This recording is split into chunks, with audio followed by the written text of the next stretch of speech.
everybody, this week for A9 News Kids, I'm going to be talking about the assassination of Shinzo Abe, Boris Johnson resigning as Prime Minister, the Twitter deal, and the tennis Wimbledon tournament. The country of the week is Montenegro, and the extra fun segment is all about books. In the Spiritual Career segment, we are interviewing Shakti Teker, who is working in the oceanarium, which is called Odisseo in Mauritius. She's an amazing journey and I really hope you enjoy. In the Mandarin segment, there's an introduction video to recap everything we've learned about introduction, and I will be introducing myself in Mandarin. And don't forget to like, subscribe, share and comment below because we are trying to get to 1,000 subscribers. Thank you.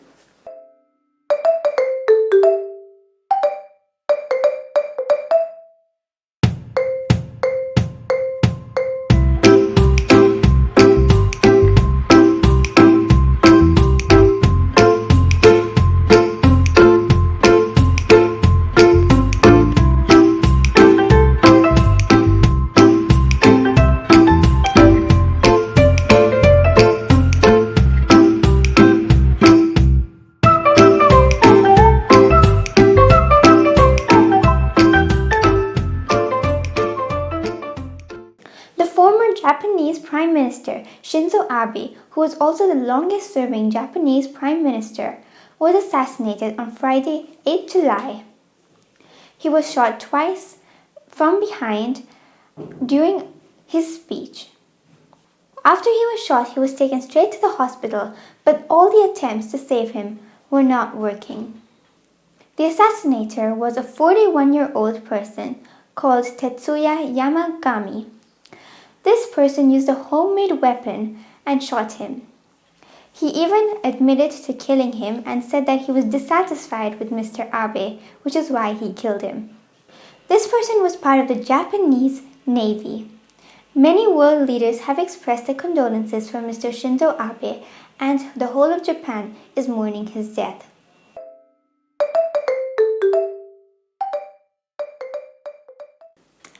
Boris Johnson, the Prime Minister of the UK, resigned as the head of the Conservative Party.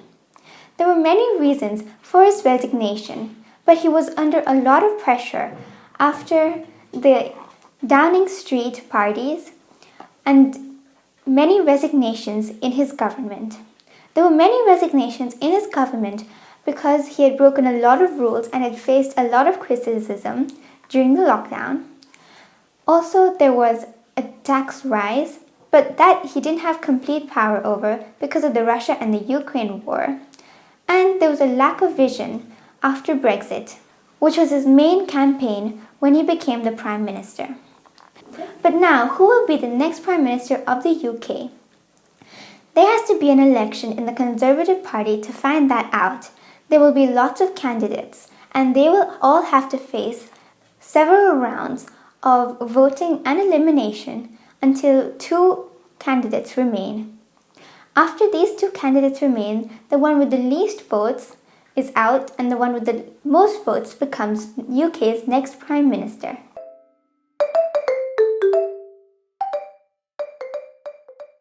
Elon Musk backed out of his $44 billion deal to buy Twitter because he said that there were many things wrong with the agreement and that Twitter was not giving enough information on the spam and fake accounts that he had asked for plenty of times. Twitter said that they will do anything to make sure he doesn't back out of the deal. Elon Musk has many other companies too, and so the fake and spam accounts may not be the only reason that he's backing out of this deal. Some people think that he has offered too much for Twitter, and that's why he's also backing out. But also, since the beginning of his interest in Twitter, many of the stock prices in his other companies have dropped significantly, like Tesla.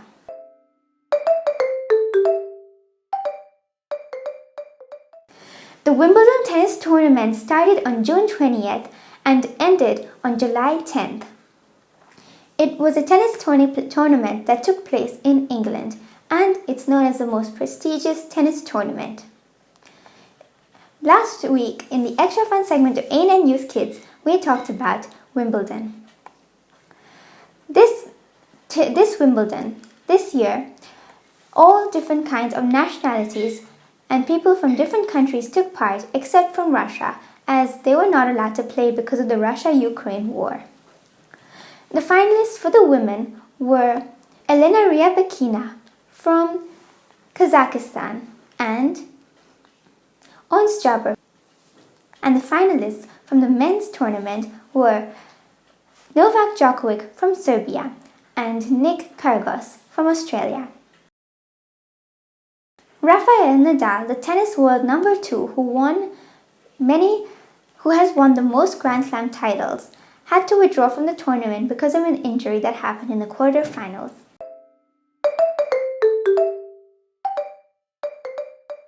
Everybody, this week for the Spiritual Curious segment, we are interviewing Shakti Teker, who works in the aquarium called Odisseo. It's an oceanarium and it's amazing. She is a really interesting person and has a fantastic journey, which I really hope you'll enjoy.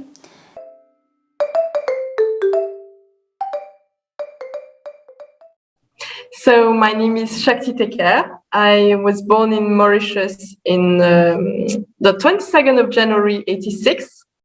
My mom is Mauritian and my dad was Italian. But I spent all my life until 18 years old in Mauritius. Then, of course, I had the opportunity to go abroad to study. So I went in France. I was doing a French school, so it was pretty natural for me to go there. And it was the first time I visited. I went outside Mauritius, Wow. So I discovered the south of France, and I was really happy to be there. Oh, wow. And can you tell us what you do in your job? So at the moment, I'm responsible for education at Odisseo, the new oceanarium that opened in Port-Louis.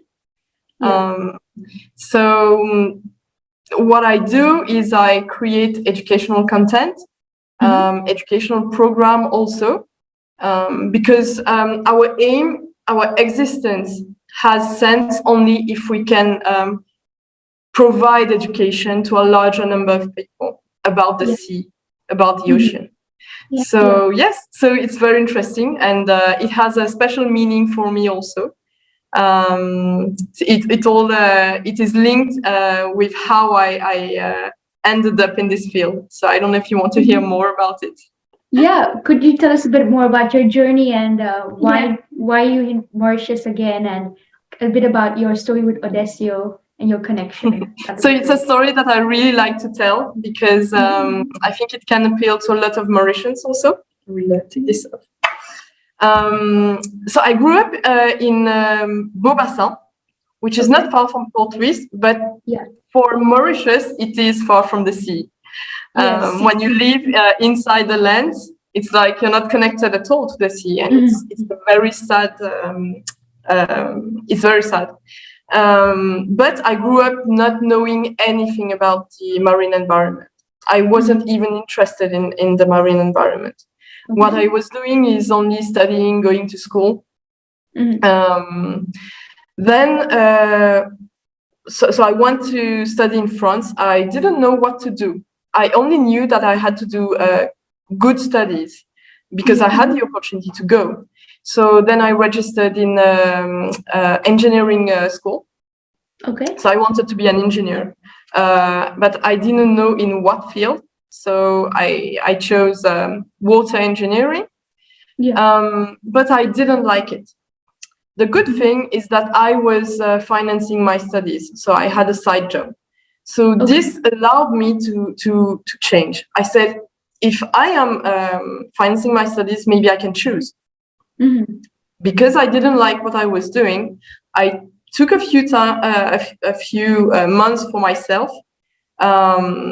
And I decided to think more about my future. So I decided to take environmental studies. It was more about Earth, geology, hydrology. It was very interesting. and I met some very cool people.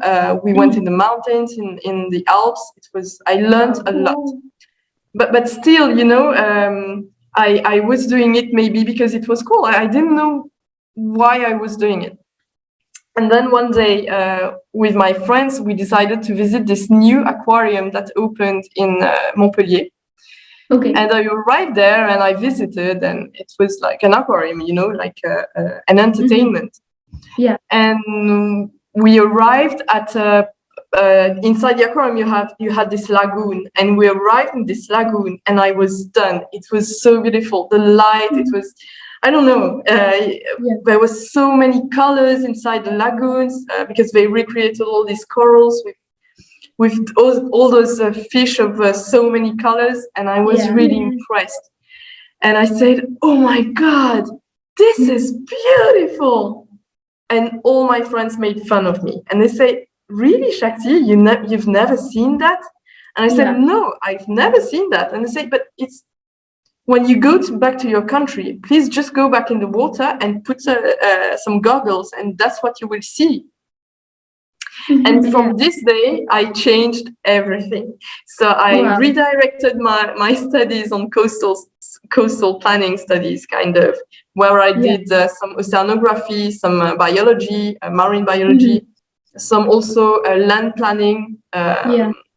It was very, very interesting. And also it was implicating a lot of different fields, because when you manage the coast, you might know a lot about it also. It's from reef to reef kind of thinking, because you cannot build something if you don't consider all the impacts that you will have and that your surrounding also can have on you. So yes, these were really cool studies, and it allowed me to come back to Mauritius. Wow, that's amazing. And when I left Mauritius, I didn't want to come back here. And when after this change of careers, I really wanted to come back and work for my country, for a better future of my country. So that's how I ended up here, and I started working in marine conservation. And I worked a lot with marine turtles and octopus fishery.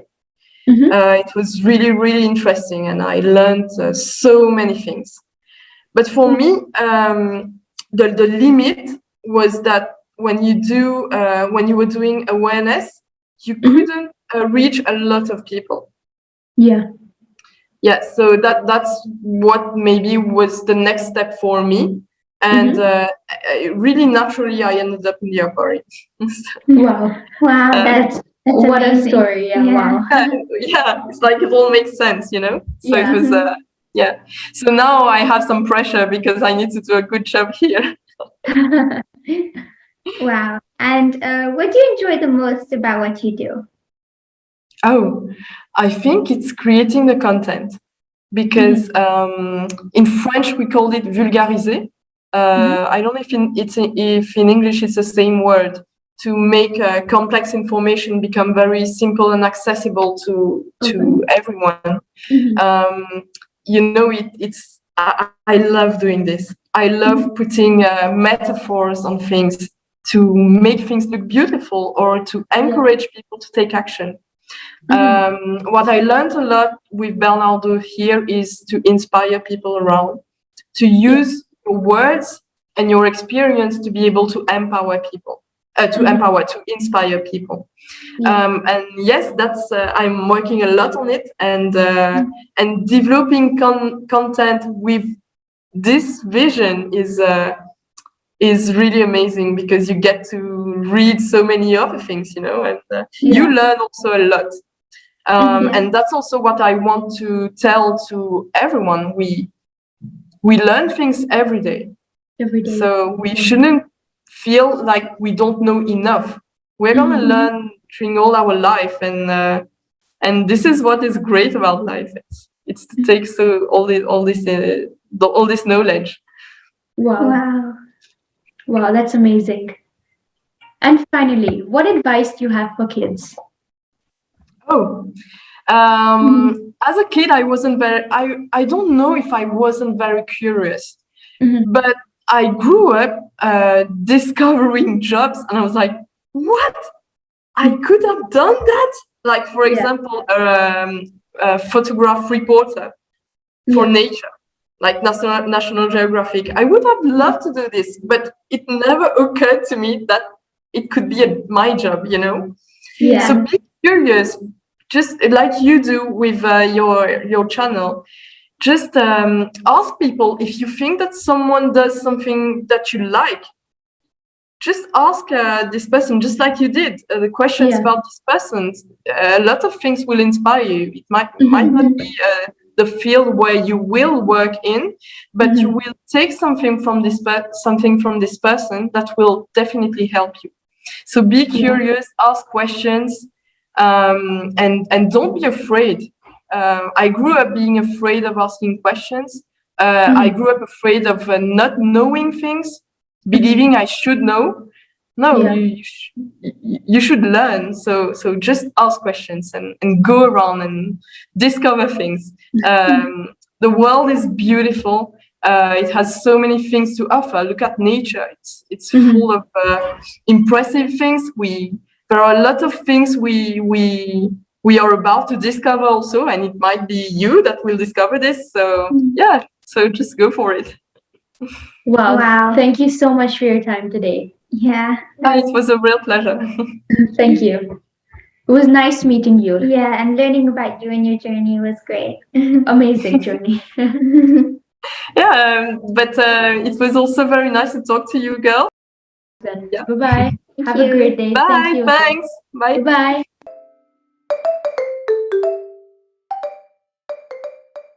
Le Monténégro est un pays en Europe. Sa capitale est Podgorica et sa population est de 620 000 habitants.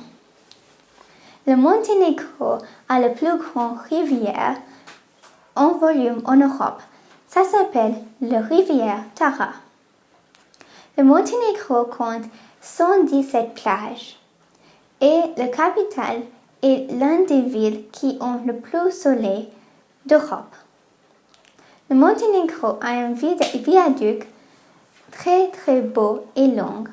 Le monastère là-bas qui est construit sur les rochers est l'un des plus visités monuments dans le monde chrétien. Merci.